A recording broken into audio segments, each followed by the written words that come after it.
In this episode, we get quite the duel between Otis and Yuga as the tournament is just about to begin. Hey there, my name is Rex, and yes, it's time for the next episode of Yu-Gi-Oh! Sevens. A really good one because, yes, now we're setting up for the tournament as everything's extremely commercialized. It's kind of funny to see how much there is. You know, they have a little mascot version of the Goha president. They have a little mascot they made for Rush Duel specifically. But I guess it kind of makes sense as sort of the plan behind all of this, or the reasoning behind all of this, is for Goha to just take credit for Rush Duels because they're like, you know what, at this point, we can't really stop it, so let's just say that, let's just embrace it and then say that we made it up. It's kind of funny though, and I guess, you know, kind of makes some sense. Although we still don't know who exactly dropped off the notebook, and apparently, you know, neither does Mimi or the drone president, Goha, or President Goha. President Drone Goha? What exactly are we calling him? But they can't figure things out. They don't know who dropped off the notebook specifically. But as everyone is there enjoying some of the festivities right before the tournament, as, you know, Luke gets registered for, Luke and his team of Roman and Gakuto get registered for everything. They're going around looking for who they think is Otis, and because, you know, supposedly Otis is there, or at least Yuga sees him, and they're looking around for him. But along the way, they do run into the Machine Cavalry Club, or at least just Galliant and Chevelle and Dovrap, who they're not going to let in the tournament because you need a team of 3, and they're not counting Dovrap as a person, even though I guess honestly that would be great. I would love to see Dovrap duel just by himself without Chevelle. But it's interesting, though, that we see that Asana hasn't joined them for the tournament, saying, you know, she's sick that day, so she can't be with them during the tournament. I like, though, that while they're kind of at this impasse, Luke is the one to suggest that Yuga join their team, join their group, so that they can enter the tournament. And, you know, you can kind of see he's thinking a lot about it. You know, he's kind of struggling with it because, you know, on one hand, he had just kind of come to grips with Yuga deciding not to, you know, want to join the tournament. But also, you know, he's, at the same time, he would have liked to be on the same team with Yuga. But he knows that, you know, the Machine Cavalry Club, Galliant and Chevelle are his friends. And, you know, he says that specifically, that, you know, that he needs to be thinking of his friends, or that he couldn't forgive himself. Or he mentions a whole thing of like 2 Lukes, right? That he could forgive himself, but the Luke inside him wouldn't forgive himself. So I like that he's the one to suggest it.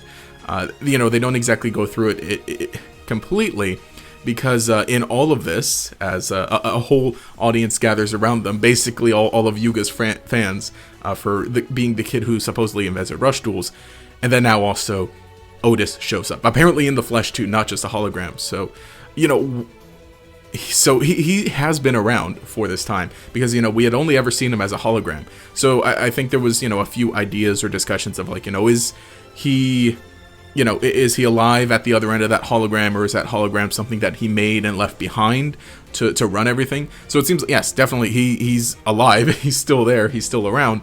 And he's here in the flesh to duel against Yuga. Because, you know, then he'll reveal what's going on, because he's like, you know, there's a lot bigger than you, or something's going on with Rush Duels, basically, and of course they want to duel. I love this, though, because now, you know, Yuga gets to get in on some of the action for this, and we get a cool duel between the two. It came a lot sooner than I thought it would. You know, they dueled, yeah, in episode 1 when it was hologram Otis versus Yuga, but now, you know, him in the flesh, them coming together. I didn't think we'd get a face-to-face duel like this so soon, but regardless, it happens, and it's kind of interesting with the deck that Otis is using, as he has Summon Skull as his boss monster. You know, we knew that he had been using legacy monsters, or, you know, a lot of the classic monsters as they're being called, I guess. He had Blue Eyes in the first episode, and then when he dueled against everyone else, he had Red Eyes instead. So, kind of seeing that now he has Summon Skull is pretty interesting, but I think the more interesting part is he has a lot of other cards basically just built around Summon Skull, with, you know, specific cards for Summon Skull and other Fiend monsters, including Pharaoh Imp, which, yes, big win for King of Pharaoh Imps, even though that's not my YouTube name anymore. But regardless, I thought that was kind of interesting, as, you know, he's basically just, he's got Yuga on the ropes during this duel, as he deals a lot of damage to him on the first turn through effect damage, and even though Yuga is, you know, attempts to make a counterplay with Seven's Road Magician, Seven's Witch, and even though he does defeat Summon Skull just comes right back with a trap card. And then, you know, he destroys all of his monsters on the next turn. But Yuga's able to hold out, and now it kind of becomes a little clearer, you know, what specifically he was trying to say to Yuga, or what it was that Yuga had to realize, is that, you know, him not participating in the tournament, him being a bystander. The line specifically that I really like is, you know, if you are a bystander, you've stopped walking. And, you know, the whole thing of Yuga following his road. And, you know, creating rush duels, having it implemented, having things staying, and kind of accepting that Goha has, for some reason, officially acknowledged it, has for some reason set up this tournament, you know, standing back and just letting that be. That's not, you know, following your road. That's not progressing forward. So now Yuga's able to realize that, and, you know, I like this moment. So he summons out a brand new monster, a brand new Seven's Road monster that lets him revive Seven's Road Witch and Seven's Road Magician, and he's able to win the whole duel with you know, another specific spell card, kind of, I guess, doing the same thing that Otis was doing with spell cards and trap cards that work with a specific monster. You know, nothing new in Yu-Gi-Oh, but having it, I guess, kind of be the gimmick of the episode. But he wins this duel, and now he's able to realize all of that. So I like that, you know, he came to this realization for that, because I was all like, oh, you know, he's not going to be dueling? Because it was a whole interesting setup with the teams of 3. And by the way, you know, we saw everybody else in teams of 3 at the beginning of the episode really briefly. But so seeing Otis in the flesh, you know, as a real person there so soon is cut extremely short, because now he's escorted off the premises, or put in or locked up. I don't know what specifically by Goha security, because he's been disqualified from an official Goha event before, so now he can't be on the premises. So he gets out of there. Kind of unfortunate. But now that we know that Otis is around physically, he's probably going to be sticking around. He's probably going to show up again. So I really like all of that. So now the whole episode ends with Yuga deciding to join Galliant and Chevelle for the team, and so they're going to be a group. And I like this moment of at the very end with Luke and Yuga, how, you know, you could tell Luke is still kind of conflicted about all of this in terms of, you know, where Yuga is, but he's still excited. He's like, you know what, let's meet in the finals, and we get the whole, you know, a handshake moment, a very Yugi and Joey kind of moment that I just really liked seeing. So it's a great episode to introduce everything, and we get a little stinger at the end, as apparently the reason Asuna wasn't there, she lied about having a fever. She's with Zomyoji, and they're watching over as somebody is going through some kind of mines.